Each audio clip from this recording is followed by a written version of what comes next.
ये 4 भाग गए थे, अब इंशाअल्लाह 24 आएंगे इंशाअल्लाह ताला। 4 भागे तो 24 आएंगे, और जिन्होंने इनको भगाया हम तुमको भगाएंगे बिहार में इंशाअल्लाह। जय हिंद दोस्तों, स्वागत है हमारे चैनल न्यूज भारत 18 पर। आज हम बात कर रहे हैं बिहार विधानसभा चुनाव 2025 की उस जंग की जो सीमांचल क्षेत्र में तेजस्वी यादव की महागठबंधन के लिए सबसे बड़ी परीक्षा बन चुकी है। मिनिस्टर असदुद्दीन ओवैसी का स्टेटमेंट है 4 के बदले 24। क्या सीमांचल में ओवैसी की एक तरफा जीत होगी? आइए जानते हैं।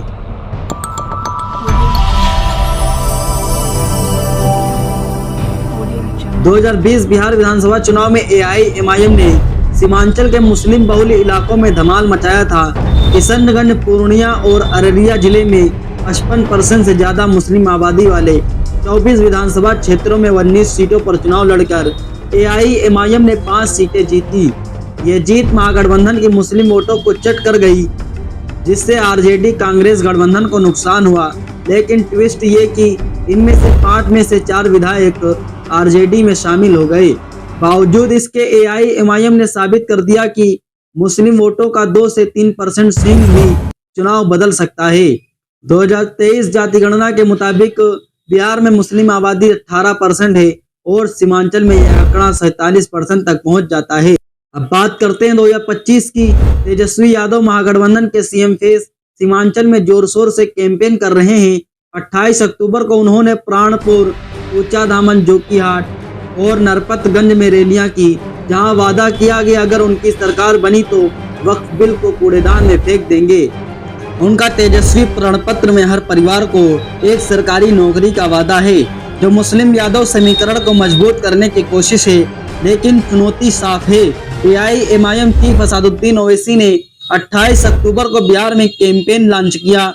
गोपालगंज में रैली कर पूछा, 17% आबादी वाले मुस्लिम समुदाय के बावजूद बिहार में कभी मुस्लिम CM क्यों नहीं?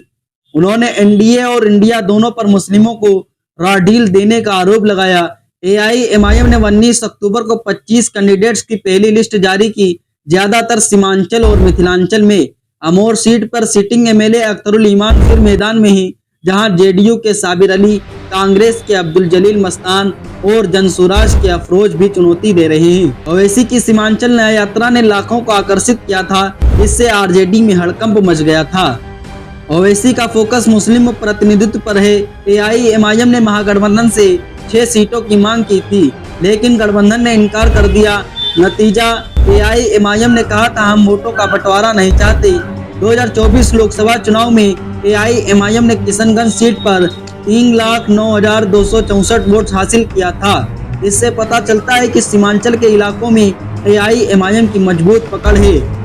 पिछले विधानसभा में AIMIM ने 3% वोट हासिल किया था, जिससे 5 सीटों पर कामयाबी मिली थी। राजनीतिक विशेषज्ञ और जमीनी पत्रकारों का मानना है कि इस बार ओवैसी की AIMIM पिछली बार से ज्यादा सीटें हासिल करेगी।